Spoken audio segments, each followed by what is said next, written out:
기도하겠습니다. 하나님 아버지, 오늘도 눈을 높이 들어 우리 위해 십자가에 죽으시고 부활하신 주님을 찬양합니다. 이 시간 우리의 마음과 정성을 다하여 하나님께로 향하오니 하나님 친히 말씀하여 주옵소서. 그리하여 오늘도 성령의 열매 맺는 한날 되게 하옵소서.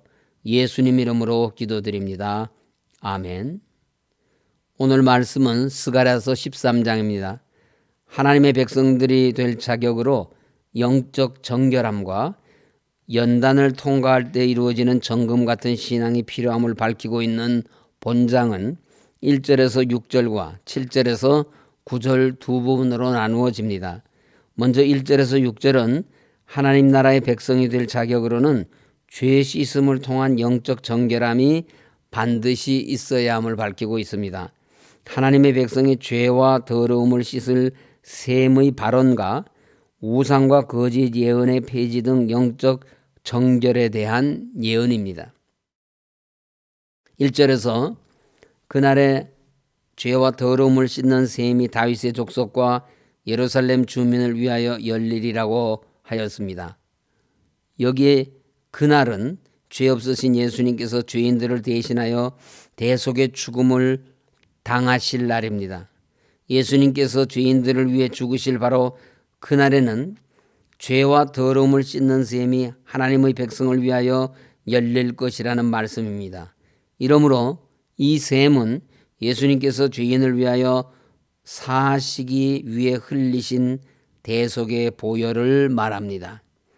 다윗 족속과 예루살렘 주민은 모두 하나님의 백성을 말합니다. 예수님은 예수님을 믿는 모든 사람들의 죄의 더러움을 씻어 죄 사함을 받도록 하기 위하여 십자가에서 대속의 보혈을 흘리셨습니다. 예수님의 대속의 보혈이 자기 죄를 깨닫고 슬퍼하며 회개하는 자들의 죄와 더러움을 씻는 셈입니다. 이와 관련하여 마태복음 26장 25절에서는 예수님께서 잡히시던 날 밤 떡과 포도주로 성찬식을 행하시면서 포도주를 나누실 때 이것은 죄 사함을 얻게 하려고 많은 사람을 위하여 흘리는 바 나의 피 곧 언약의 피니라고 말씀하셨습니다. 아무리 흉악한 죄인이라도 예수님께로 나아가면은 예수님의 보혈로 그 죄를 깨끗하게 씻음 받을 수 있습니다. 예수님의 보혈로 씻지 못할 죄는 없습니다. 그러나 죄인이 그 죄를 사함받지 못하는 이유는 단 한 가지입니다. 예수님께로 나아가지 않기 때문입니다. 또 죄와 더러움을 씻는 것은 죄인의 입장에서는 회개를 가리키는 것입니다. 죄인인 인간은 이러한 회개 과정을 통해 죄 씻음을 받으며 예수님을 우리의 구세주로 믿는 믿음으로 하나님께 의롭다 함을 받는 것입니다. 죄와 더러움을 씻는 셈이 다윗의 족속과 예루살렘 주민을 위하여 열리는 그날에 일어날 한 현상을 2절에서 말씀하시는데 2절을 보시면 하나님께서 그날에 내가 우상의 이름을 이 땅에서 끊어서 기억도 되지 못하게 할 것이며 거짓 선지자와 더러운 귀신을 이 땅에서 떠나게 할 것이라고 말씀하셨습니다. 우상과 거짓 선지자와 더러운 귀신은 하나님의 백성들로 하여금 거룩한 삶을 저해야 하는 대표적인 것들이었습니다. 그러므로 택하신 백성들이 거룩하기를 원하시는 하나님께서 이러한 것들을 근절시키고 떠나게 하시는 것은 당연합니다.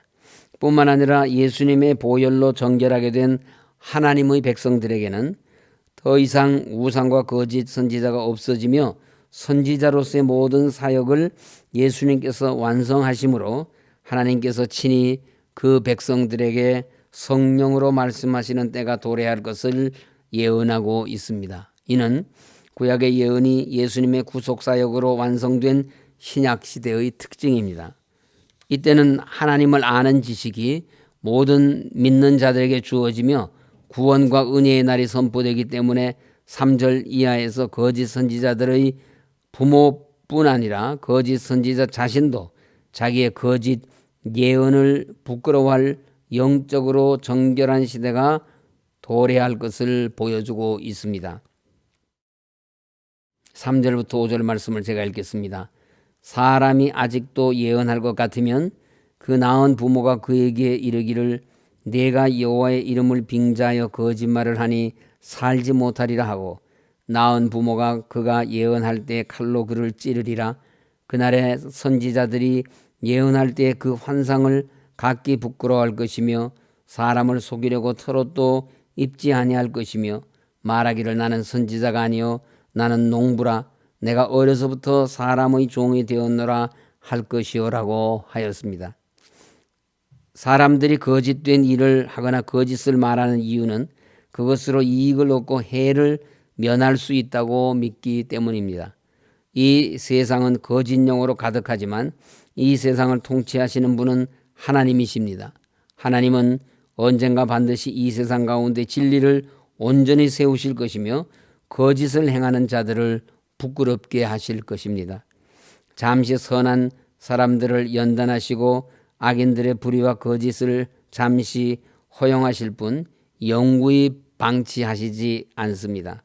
그날이 이르면 거짓을 행하고 거짓을 말하며 자기의 이익을 도모했던 자들은 그것이 오히려 크고 두려운 심판을 초래하였음을 알게 될 것입니다.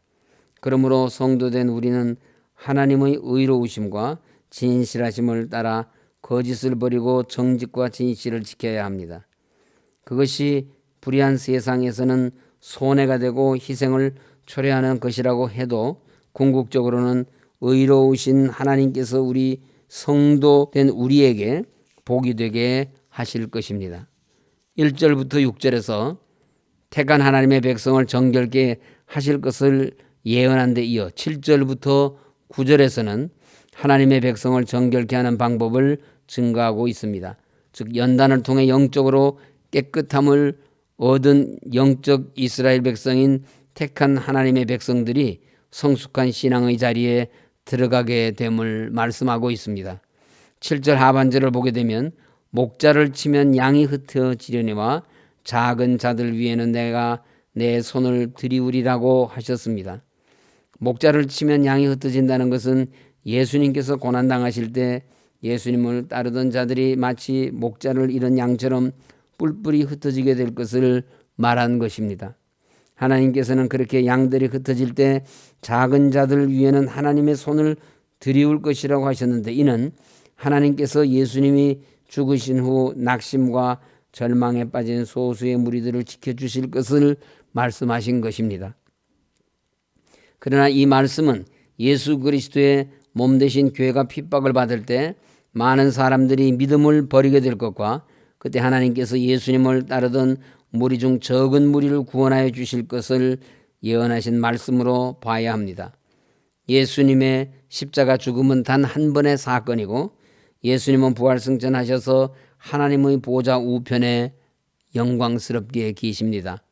그러나 주님의 몸 되신 교회는 여전히 세상에서 어둠의 권세에 의해 핍박을 당하고 있기 때문에 영적으로 예수님은 여전히 고난을 당하시고 있는 것입니다. 예수님의 몸 되신 교회는 주님께서 다시 오셔서 어둠의 권세를 완전히 깨뜨리시기까지 끊임없이 순환을 당하게 될 것입니다.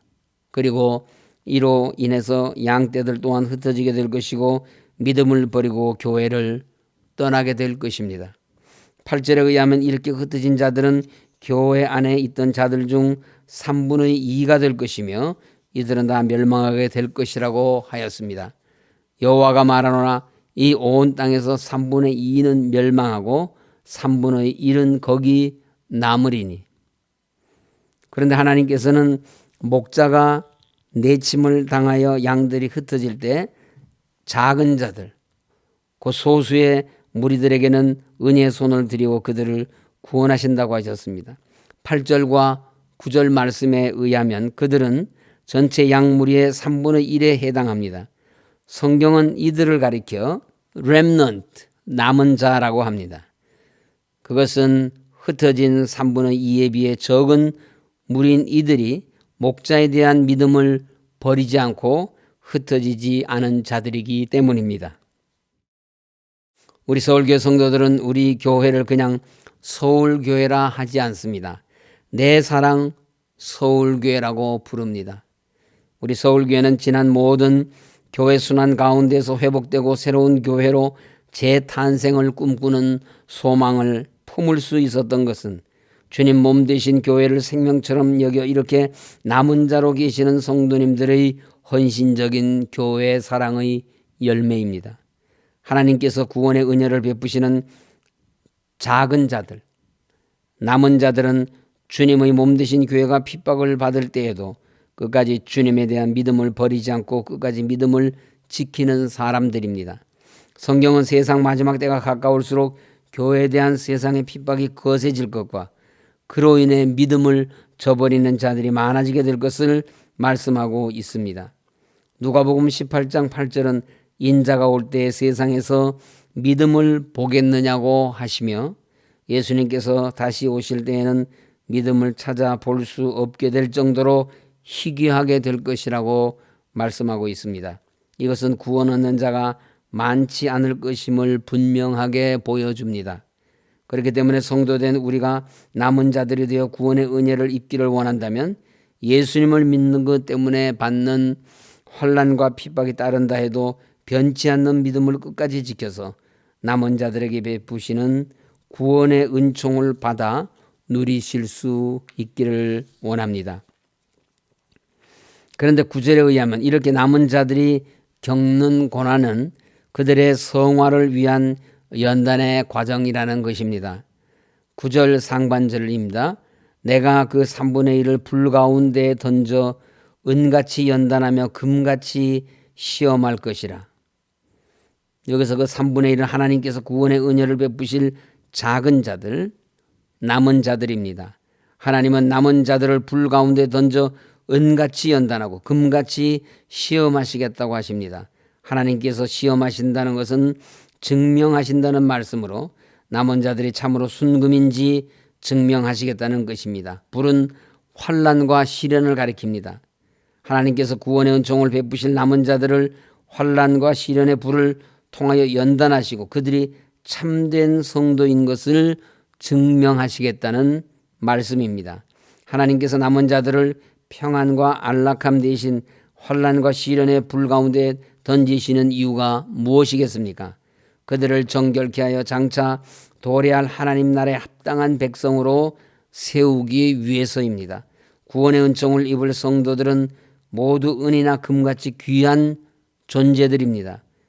은과 금의 불순물이 있을 때 재련으로 불순물을 제거하는 연단 과정이 있듯이 성도들도 죄의 불순물로 온전치 못하기 때문에 시련의 불을 통하여 연단을 받는 것입니다. 우리 성도가 연단을 통하여 정결하게 되어가는 과정을 성도의 성화라고 합니다. 그리고 이러한 성화를 거쳐 거룩하게 된 후에 순금같이 되는 영화의 단계, 곧 완전한 구원에 이르게 됩니다. 구원받은 성도라도 천국에 들어가기까지 성화를 위한 연단의 과정을 겪게 마련입니다.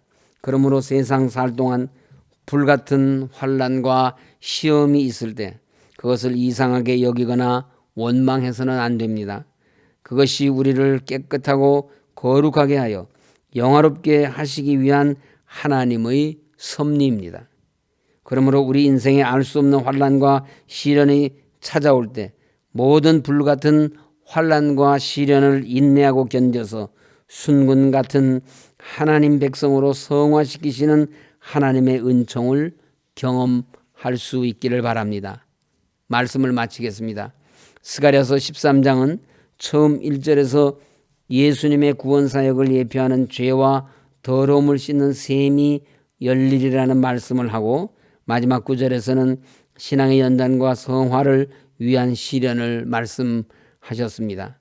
이것은 우리에게 고난이 있을 때 그 고난이 가져다주는 고통에만 집중하지 말고 먼저 우리 죄를 위해 죄 없으신 예수님께서 당하신 고난을 먼저 기억하라는 것입니다. 그러면 우리 죄를 대신 지시고 속죄의 셈을 열어주신 예수님을 사랑하는 그 사랑과 믿음으로 우리가 당한 고난을 능히 감당할 수 있을 것입니다.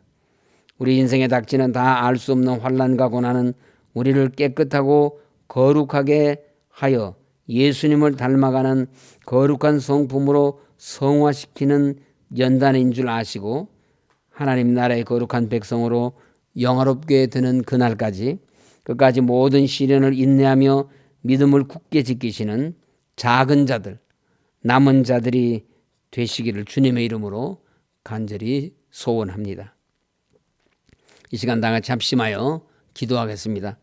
첫째, 손다리 목사님을 위해서, 둘째, 5월 23일 실시되는 항존직 선거를 위해서, 셋째, 코로나19 백신 접종을 위해서 기도하시겠습니다.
하나님 아버지, 십자가의 고난을 이기시고 부활하신 주님을 바라봅니다.